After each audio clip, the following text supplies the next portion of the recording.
My name is Alina, and until 5 minutes before I walked down the aisle, I didn't know I was adopted. My parents told my fiancé, not me. They handed him a secret they'd kept for 28 years and implied I came from tragedy and trouble, hoping he'd run. But at the altar, he turned and faced them directly. His vows weren't for me, they were a defense against their lie, and a cell phone recording of that speech would change everything. That recording didn't just capture a moment, it exposed a 28-year secret and a family built on a foundation of deliberate silence. I was Alina Davies, their only daughter, raised in a beautiful home with every advantage, or so it seemed. But beneath that perfect surface was a truth they believed would make me unlovable. Now, with millions watching, the question isn't just why they lied, but what else they were hiding to keep me in the dark. To understand why they did it, you have to understand the family they built. The Davies family wasn't just private, it was a fortress, and I was the living, breathing, perfect key to the front gate. My parents, Richard and Carol Davies, were pillars in our Connecticut suburb. Dad, a partner at a white shoe law firm. Mom, the president of the Garden Club and the Town Historical Society. Our life was a series of curated images. The Christmas card, the summer home in Nantucket, the daughter who smiled on cue. I was that daughter. For 28 years, my entire identity was Alina Davies, their biological child, the culmination of their perfect story. But there were cracks in the foundation, things I explained away. My mother's obsessive tracking of my health, a binder of pediatrician visits thicker than a textbook. My father's rigid control over who I dated, a scrutiny that felt less like protection and more like vetting. And the questions I was never allowed to ask. Why were there no baby pictures before 6 months? Why did my mother freeze whenever someone said I had my father's eyes? They explained it all with a story, a difficult pregnancy, a traumatic birth that required a long hospital stay for both of us, a reason for my mother's anxiety, for their overprotectiveness. I believed it because children believe the world their parents build for them. My rebellion wasn't wild, it was quiet and internal. I became an architect, finding my identity in structures and blueprints and creating something tangible from nothing. It was the one part of me they couldn't fully claim. They wanted a lawyer or a society wife. I built a small firm that designed sustainable community spaces. It was my first real act of independence, and the air in our house grew colder. Then I met Mark. He was a history teacher, grounded, kind, with a calm that felt like the opposite of our tense, polished home. He saw me, not the prop. When I brought him home for dinner, the performance was flawless. My mother praised his manners, my father asked thoughtful questions about his work, but after he left, the verdict was delivered in the spotless kitchen. He's lovely, Alina, but is he ambitious enough for the life you're accustomed to? It wasn't about Mark. It was about control slipping. We dated for 2 years. The pressure escalated. Subtle comments about other, more suitable men they knew, unexpected visits when we were out. A lost check meant to help with my business expenses that came with a lecture on financial stability. They were testing the walls of their fortress. When Mark proposed on a hiking trail at sunset, I said yes without a single doubt. I called my parents, breathless with joy. The silence on the other end lasted 3 full seconds. Then my mother's voice tight, "That's sudden, we'll need to discuss the particulars." The particulars, not congratulations. The wedding planning became a war waged with silk and spreadsheet. My mother insisted on the country club, a 200-person guest list of their associates, a 5-tier cake that looked like a monument. Mark and I wanted a small barn wedding with close friends. Every compromise felt like a surrender. The final battle was over the guest list. I wanted to invite my mentor, Julia, a woman who'd been more of a mother to me in my career than my own. My mother refused. "She's not family, Alina. It sends the wrong message." The message was clear, only their version of family counted. 2 weeks before the wedding, the tension snapped. We were at a final fitting. My mother was fussing with the lace on my sleeve. Out of nowhere, she said, "You know, marriage changes everything. It's a new family. Sometimes it's best to leave certain things in the past." Her eyes wouldn't meet mine in the mirror. "What things, Mom?" I asked. She just smoothed the fabric. "Old histories, they can complicate a fresh start." I told Mark about it that night. He held my hands and said the words that would later echo in his vows. "Your past is part of you. I love all of it, and I'm not afraid of any history they think they're protecting." He was my anchor, and my parents must have sensed his unwavering stability. It was the one thing their money and pressure couldn't shake. Which is why, on the morning of the wedding, they changed tactics. They didn't come to me. They requested a private word with Mark and the grooms, sweet an hour before the ceremony. He told me later he thought it was a last-minute blessing, a truce. He walked into that room expecting handshakes. Instead, my father closed the door. My mother, her hands trembling, handed Mark a manila envelope. "We should have done this sooner," my father said, his voice devoid of its usual authority, just hollow. "But we couldn't let you make this commitment blind. Alina isn't who you think she is." Inside the envelope was my original birth certificate. The name on it was Alina Davies. It was baby girl Bennett, mother Ava Bennett, father unknown, and the final damning line, voluntarily relinquished for adoption. Stamped, signed, and dated 5 months after my parents' story of my traumatic birth. My mother's voice was a whisper. The woman, her life was chaotic, there were problems. We saved Alina from all that, we gave her everything. But that blood, that history, it's in her. We love her, but you need to know what you're really marrying into. The instability, the unknown. They presented my existence as a charitable project with a defective core. They offered Mark an out, wrapped in the guise of concerned honesty. They waited for him to pale, to thank them, to walk away. Mark looked from the paper to their anxious, hopeful faces. He carefully placed the certificate back in the envelope. He didn't say a word to them. He just picked up his phone, opened his notes app, and started writing. And my parents, mistaking his silence for shock, his writing for distress, left the room believing they had succeeded. They had just handed my fiancé the weapon that would dismantle their perfect lie in front of 300 people, and they had no idea the first blow was already being drafted in the notes app on his phone. I was in the bridal suite, surrounded by laughing friends, completely unaware that my past had just been weaponized and handed to the man I loved. My mother came in, her cheeks flushed. She kissed my forehead, her lips cold. "All set, sweetheart, he's a lucky man." Her eyes darted away from mine. I thought it was wedding day nerves. I had no idea she was waiting for the other shoe to drop, for a messenger to tell her the groom had fled. The ceremony was at 4. The barn was filled with golden hour light, with my parents, 200 guests in their finery. My father waited at the end of the aisle, his arm rigid. The music swelled. I took his arm. He didn't look at me. He whispered, "Last chance to do this right." I thought he meant my pace. I squeezed his arm, beaming. "I am doing it right, Dad." I walked toward Mark. He stood calm at the altar, but his eyes held an intensity I'd never seen. Not nervousness, a fierce, quiet resolve. He smiled at me, a small, sure smile that cut through my jitters. I reached him. We turned to face the officiant. The officiant began, "Dearly beloved," it was standard, beautiful. Then he said, "And now the groom has prepared his own vows." Mark nodded, took both my hands. He looked at me, his thumbs tracing my knuckles. Then he turned just slightly to address the crowd, not to me. His voice, clear and steady, carried to the back of the barn. "Before I promise my future to Alina," he began, "I need to address something about her past, something that was shared with me just an hour ago in secret by her parents." A ripple went through the crowd. My father stiffened beside me. My mother in the front row made a small, choked sound. Mark continued, "They gave me a document, an original birth certificate. It revealed that Alina is adopted." A collective gasp, my knees went weak, the world tilted. Adopted. The word hung in the air, foreign, impossible, meant for other people. Mark's grip on my hands tightened, holding me upright. "They presented this fact to me as a warning," he said, his voice hardening. "They implied that because her biological mother's life had challenges, because her origins were unknown, that Alina herself was somehow flawed, a risk. They hoped this knowledge would make me reconsider. They hoped I would see their daughter not as the brilliant, resilient, loving woman I know, but as a problem they had contained for 28 years. You could have heard a pin drop. 300 people were holding their breath, my vision tunneled. I could see my mother's face, white with horror, my father's a mask of fury. "So Richard and Carol," Mark said, looking directly at them, "these vows are for you. I vow to love every part of the woman you tried to reduce to secret. I vow to honor the strength it took for her to become herself in a house that valued her only as a reflection of you. I vow to protect her from anyone, including you, who uses her history as a weapon. You tried to give me an out. Instead, you gave me the final proof of her incredible worth. My vow is to spend my life making sure she never, ever feels like a hidden problem again." He turned back to me. Tears were streaming down my face, but I was smiling.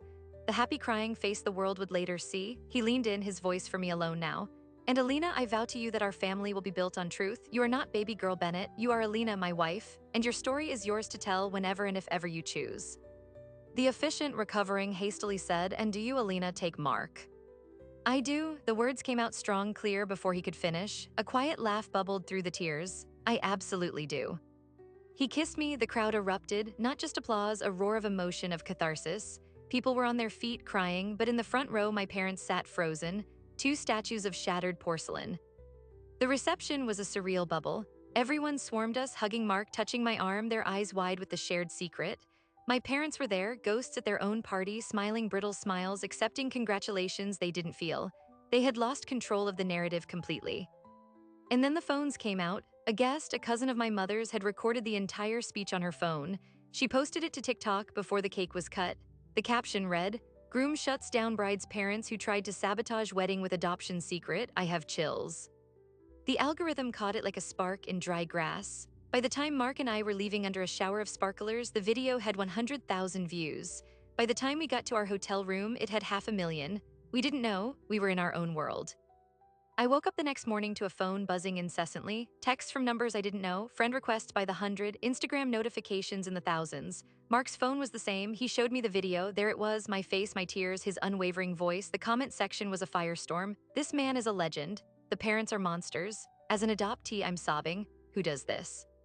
My parents' home address was found within 6 hours. Their law firm's website was flooded with one-star reviews. The local news picked it up. Viral wedding speech exposes family secret. The fortress was under a very public siege. We turned off our phones. We spent 2 days in a haze of room service and stunned silence. I was reeling not from the public exposure but from the foundational lie. My whole sense of self had been cracked open. Every memory needed re-examining. The overprotection, the control, it wasn't just about image, it was about maintaining a fiction. I was a living piece of evidence they had to manage. Mark held me while I cycled through grief, rage, and a strange, hollow confusion. "What do you want to do?" he asked gently. I didn't know. A part of me wanted to never speak to them again. Another part, the little girl who still loved them, was desperately hurt. On the third day, my father's law partner called Mark's phone. He'd been trying my parents' lines for 2 days. They weren't answering. The firm was fielding press calls. The senior partners were concerned. It was a professional, panicked request. "Please, can you get them to issue a statement? Anything." That's when I knew the scale of it. This wasn't a family drama anymore. It was a public reckoning with real-world consequences. My father's career, built on discretion and trust, was now associated with a viral scandal about familial deceit. My mother's perfect social standing was in ashes. We drove back to our apartment. The porch was littered with delivery envelopes, letters from news agencies, talk shows, even a book agent. We ignored them. I knew I had to see my parents. I had to look them in the eye. I called their home phone. My father answered on the first ring. "Elena," his voice was exhausted, stripped of all its authority. "I'm coming over, just me, we need to talk." A long pause. "Your mother is well." "I'll be there in an hour." The house I grew up in felt like a museum of a life that never was. The curated photos on the wall now felt like props. My father answered the door. He looked 10 years older. My mother was on the sofa, wrapped in a blanket, staring at the blank television screen. No one spoke for a full minute. The silence was heavier than any argument. Finally, my father said, "You have no idea what you've unleashed." That was his opening, not an apology, an accusation. I felt a cold calm settle over me. "I didn't unleash anything. You did. When you gave Mark that paper, you thought you were controlling the story. You failed." My mother whimpered, "We were trying to protect you." From what? My voice was quiet. From Mark or from me finding out? My father slammed his hand on the mantel. "From the mess, from the instability. Her mother was a drug addict, Elena. She was in and out of jail. That's the bloodline you come from. We gave you a clean slate, a perfect life, and you threw it in our faces for internet clout." There it was, the real fear spoken aloud, not just stigma, but a terror of genetic determinism of a bad seed.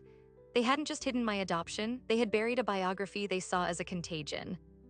I stood up. "My life isn't a slate you get to write on, it's mine.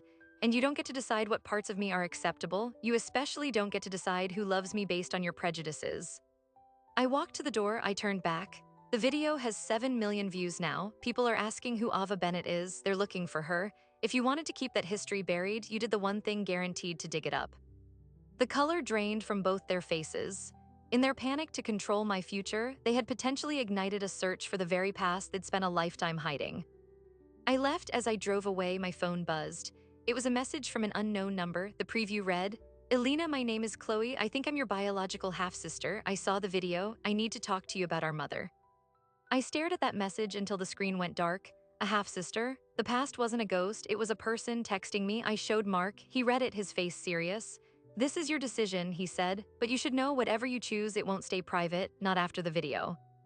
He was right. The public story was a runaway train. News sites were running pieces titled "The Psychological Impact of Adoption Secrecy," citing studies that showed adoptees kept in the dark faced higher risks of anxiety and identity issues. Strangers were dissecting my parents' motives in comment sections, calling it narcissistic parental sabotage. My private tragedy had become a public case study. I replied to Chloe. We agreed to meet at a neutral coffee shop in the city the next day. I didn't sleep. Who was Ava Bennett? Was my father's story the addict, the chaos, the truth, or just the story they told themselves to justify the lie? Chloe was waiting at a corner table. She was younger, maybe 24, with wary eyes and my same chin. She stood up, hesitant. "Elena, Chloe," we didn't hug, we sat. She clutched a large envelope. She spoke first. "I saw the video last week. My friend sent it to me. She said, 'This is wild. The bride's name is Elena Davies.'" I almost dropped my phone. My mom told me about a baby sister once a long time ago. She said she'd named her Grace, but that the adoption was closed. That was all I knew. Grace, I repeated. The name felt strange, like trying on someone else's coat. Our mother, Ava, she died 5 years ago. Chloe's voice was flat, practiced in grief. Ovarian cancer, it was fast. A wave of unexpected loss hit me. I'd never know her. The woman who gave me life was gone, and any chance of answers from her died with her. I'm sorry, I said and meant it. Chloe nodded, blinking quickly. After she died, I went through her things. She wasn't a saint, she had struggles, but she wasn't the monster your parents described. She pushed the envelope across the table. She kept a journal off and on, and she saved this. Inside the envelope was a faded thermal paper fax from 1995, a cover sheet from the law offices of Richardson and Davies to Ava Bennett. The body was a single paragraph. Per our discussion in the terms of the private adoption agreement, enclosed is the final disbursement. Your signature below confirms your understanding that this is a closed adoption. All future contact is to be directed through this office. We wish you well in your future endeavors. It was signed by my father. Richard Davies. Below that was a handwritten note on a scrap of paper in a loopy feminine script. Received $15,000, no more calls, they have their perfect baby, I hope she's okay. Ava. The room swam, $15,000. A closed adoption they'd presented to me as a rescue from certain doom. But this felt clinical, transactional. My father's firm had handled it. He hadn't just adopted a child in need, he'd brokered a deal. There's more in the journal, Chloe said softly. She writes about it. She was young, 22, she waitressed, she wasn't an addict, she was scared and poor and felt she had no options. A lawyer at a big firm approached her through a clinic, said a wealthy, stable couple desperately wanted a child and could offer a better life. They offered her money to cover her expenses.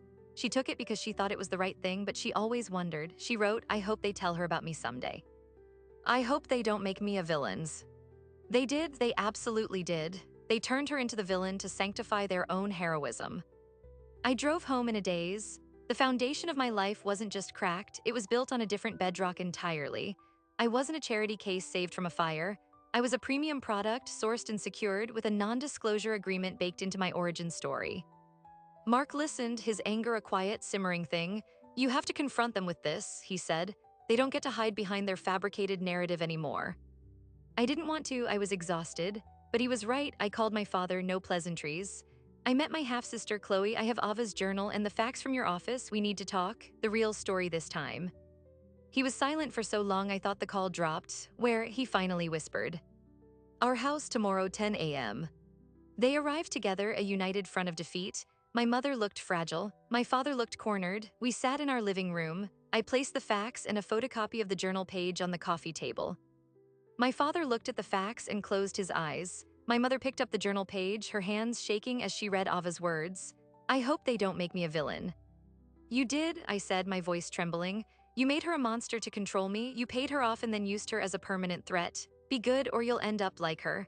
That was the unspoken message my whole life, wasn't it? My mother started crying. We were afraid, the social worker said. She said there could be genetic predispositions to addiction, to mental illness. We thought if we gave you a perfect environment, we could override it. We just wanted to protect you. It was the blank slate myth in its purest, most damaging form. They believed love and money could erase biology, but they never trusted that their love would be enough if I knew the truth. So the truth became the enemy. And the money, I asked, pointing to the fax. $15,000, was that standard or was that to ensure it stayed closed? My father found his voice defensive, legal. It was a compassionate assistance package. It helped her get back on her feet. It was all legal, above board. It was hush money, Mark said, speaking for the first time. He'd been leaning in the doorway, observing. You didn't just adopt a child, you purchased a narrative, and you spent 28 years defending that investment by hiding the receipt. The word purchased hung in the air. My mother flinched as if struck. Why tell Mark? I asked, the core question finally surfacing. If the lie was so important, why risk it all an hour before the wedding? They looked at each other, a silent communication of shared, terrible logic. My father sighed, the fight leaving him. Because he wasn't part of the plan, he said, his voice hollow. We vetted everyone you dated, their families, their backgrounds. Mark, his father was a union electrician. His mother passed away from complications related to chronic depression. We saw a vulnerability. We saw a history that might resonate with a different kind of past. We thought if he knew, he might see the cracks. He might think twice about tying his future to a question mark. They had tried to manipulate him, using the very stigma they claimed to be protecting me from. It was a breathtakingly cynical calculation. Get out, I said, the words calm and final. They left, the door clicked shut. I slid down the wall onto the floor. Mark sat beside me, pulling me into his arms. "What do you want to do?" he asked again. This time I had an answer. I want the truth, not their truth, the whole truth, and then I want to tell it myself. The following week, we hired a private investigator, not to find more dirt on my parents, but to find the full, unvarnished story of Ava Bennett. We needed to separate their myth from her reality. The report came back 2 weeks later. Ava Bennett, born 1973, worked as a waitress then a receptionist. One recorded arrest at age 21 for petty theft, shoplifting baby formula and diapers. The charges were dropped, no drug arrests, no evidence of addiction. Hospital records showed a single pregnancy and birth. She moved several times, struggled financially, died with less than $1,000 to her name. She was, as Chloe said, not a monster.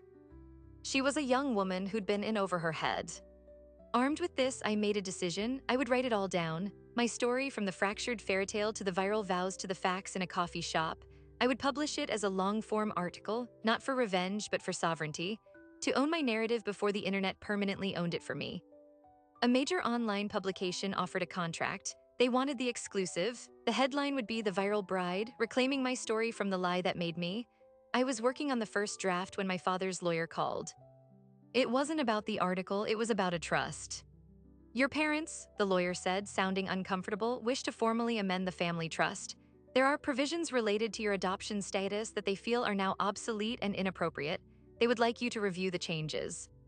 Mark and I went to the law office. It was a different firm, not my father's. The trust document was massive. The lawyer directed us to a clause on page 47. It was titled "Inheritance Conditionality for Adopted Line." The language was dense, but the meaning was clear. My full inheritance, a substantial sum tied to the family estate, was conditional. Upon my parents' death, the trustees were required to conduct a review. If I had, at any point after learning of my adoption, made what the document termed destructive public disclosure causing material reputational harm to the grantors, or if I had established substantial contact with the biological lineage without prior trustee approval, my share could be reduced or revoked. They had legally weaponized my origin against me. The trust wasn't just an inheritance, it was a leash. A final mechanism of control meant to stretch beyond their graves, designed to keep me silent and separated from my past. I looked at Mark, his face was stone. "This is why they panicked," I whispered. The video wasn't just embarrassing, it triggered the clause. They were trying to protect their assets, their legacy, from the risk I represented. The lawyer shifted in his seat. "The proposed amendment strikes this entire clause. Your inheritance would be unconditional, equal to any biological child." It was a peace offering, a desperate, legalistic undo button, but it was also the final, grotesque confession. Their fear wasn't just about stigma or my well-being. It was about money, legacy, and the existential threat my truth posed to their perfect estate plan. I stood up. "Tell them no," I said. The lawyer blinked. "I'm sorry. Don't amend it, leave the clause in. I don't want their money if it comes with its kinds of strings. I never did." The power, I realized in that moment, wasn't in accepting their corrected offer, it was in rejecting the entire rotten system. We walked out, the sunlight felt harsh and clean. I was done reacting to their moves. It was time to build something they could never control. The article wasn't enough anymore. I needed to speak directly to the millions of people who had been pulled into my story. I needed to look into the camera and tell them what it's like when your life is treated as a secret to be managed and what it means to finally turn on the lights. I didn't post an article. I sat at my desk, turned on a camera, and spoke to the lens as if it was a single person who needed to hear what I'd learned. The video was 10 minutes long, no dramatic music, no cuts, just me in a simple sweater telling the story from the beginning, the perfect childhood that felt like a performance, the wedding morning betrayal, the speech, the discovery of Chloe, the facts, the trust fund clause. I laid it out not as a victim, but as a witness to my own life. I ended it by looking directly into the camera. Secrets aren't protection, they're prisons, and the sentence isn't just for the person kept in the dark, it's for the people who build the walls. They have to live inside them too.